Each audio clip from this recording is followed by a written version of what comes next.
जय हिंद दोस्तों, लोकराज 03 में आपका स्वागत है। आज बात करेंगे कि नेतृत्व किसे कहते हैं और आंदोलन कामयाब करने का जो एक तरीका और जो एक आप ये कह सकते हो कि कैसे एक आदमी इतने बड़े नेतृत्व कर सकता है, उसका उदाहरण मिलेगा आपको महाराष्ट्र में, जहां मराठों को आंदोलन में जो आरक्षण देने की सरकार ने घोषणा करी है, उसका नेतृत्व मनोज जरागे पाटिल कर रहा था, जिसकी शायद 41 साल के आसपास उम्र है।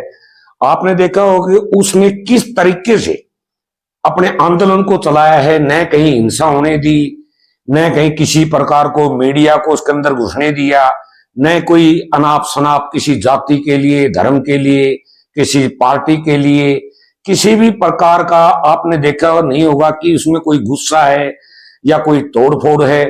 आपने देखा होगा कि आंदोलन हरियाणा में नहीं पूरे भारत में होते थे। हरियाणा में का आंदोलन आपको याद होगा कि जाटों का जो आरक्षण का आंदोलन था, उसमें कितनी बड़ी हिंसा हुई थी, कितने लोग पुलिस फायरिंग में मारे गए थे, कितनी भारत सरकार की प्रॉपर्टी बर्बाद हुई थी, निजी लोगों का भी काफी नुकसान हुआ था। तो उसमें ये समझने वाली बहुत बड़ी बात है, जो आज आने वाले समय में जो युवा लड़के, जो युवा बच्चे देश का नेतृत्व करना चाहते हैं, वो मनोज जरागे पाटिल से कुछ सीखें कि आंदोलन कैसे चलाया जाता है और आंदोलन को कामयाब कैसे किया जाता है। अभी इसमें आप देखोगे कि महाराष्ट्र के अंदर मुख्यमंत्री शिंदे जी, और ये नहीं कि मुख्यमंत्री शिवसेना का या बीजेपी का होने से ऐसा था, इसके अंदर बहुत गहराई से देखने की बात है। न कांग्रेस चाहती थी, न बीजेपी चाहती थी, न शिवसेना की लीडरशिप चाहती थी कि मराठाओं को इस चुनाव दौर में 2024 में कोई ऐसी परिस्थिति पैदा हो जिससे कि उनका वोट बैंक छिड़ जाए।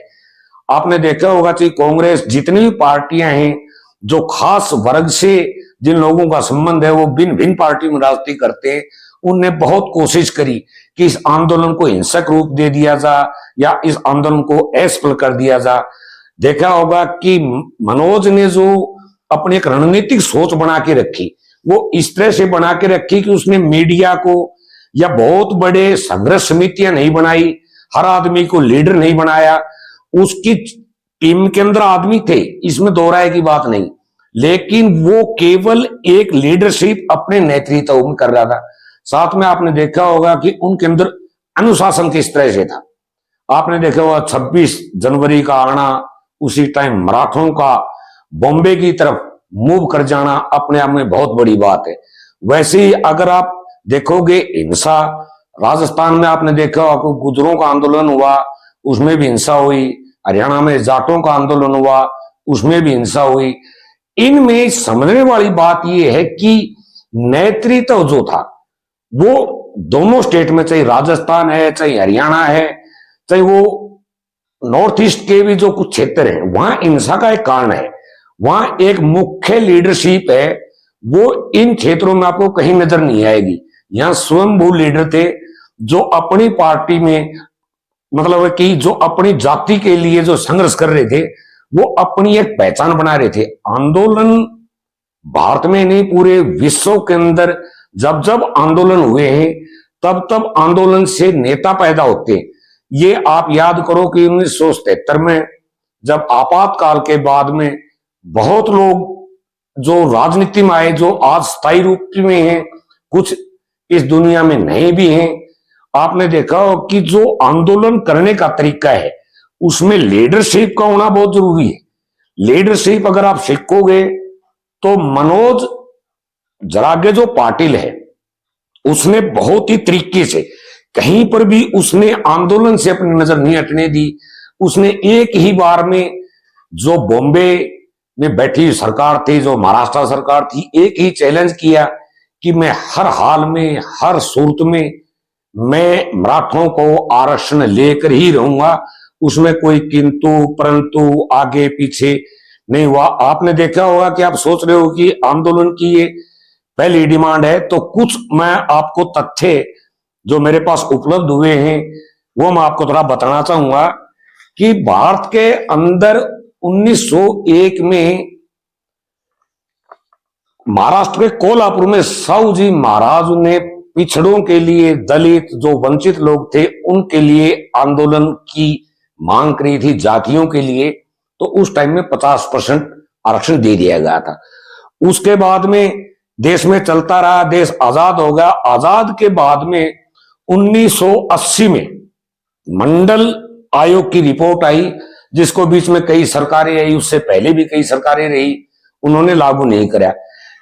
हमारे स्वर्गीय बीपी सिंह जी ने, जो पूर्व प्रधानमंत्री थे, 7 अगस्त 1990 को ये जो 27% आरक्षण था इसको लागू कराया। उस दौर में देश की राजनीति 2 ध्रुव पर काम कर रही थी। एक मंडल की लड़ाई लड़ रहे थे, एक कमंडल की लड़ाई लड़ रहे थे। उसमें जहां कमी रही, या आप उसको ये कह सकते हो कि निष्फल हुए लोग, जो पात्रता थी या नहीं थी, ये तो विषय की बात है। कुछ लोगों को आज भी इस बात का एक अपने आप में टीस समझते हैं कि हमें आरक्षण नहीं मिला।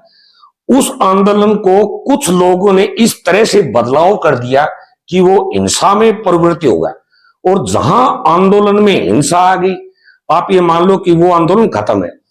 तो जो भी आज आने वाले भविष्य में भारत में जो नए नेता पैदा होंगे, या जो आप देश का नेतृत्व करना चाहते हैं, तो उनको बहुत अच्छे समझना, ये एक आरक्षण का ही तरीका नहीं था मराठों का। ये आप ये समझो कि किस तरीके से, किस हालात में कोई इंसान नहीं होने दी, बॉम्बे तक पहुंच गए। बॉम्बे की एक मजबूरी बना दी कि कुछ भी हो, आरक्षण के बगैर मराठा पीछे नहीं हटेगा।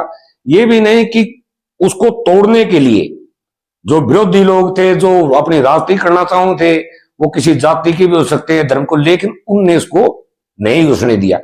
उसी का एक उल्टा जो इफेक्ट कह सकते हो, या एक नुकसान कह सकते हो, जो हरियाणा के अंदर हुआ। उसके अंदर हर एक डिस्ट्रिक्ट में, हर एक तहसील लेवल पर, हर एक गांव लेवल पर एक अपने आप में स्वयंभू लीडर था। इसलिए वो हिंसा हुई। हिंसा के अंदर कौन थे कौन नहीं थे, वो जांच का विषय है, सरकार इस पर जांच करेगी। आप ये देखोगे कि मनोज से जो सीखने वाली बात है वो बहुत बड़ी है। तो दोस्तों, आपको ये कैसा लगा, इस पर आप प्लीज कमेंट्स करें, अपने विचार रखें। जय हिंद।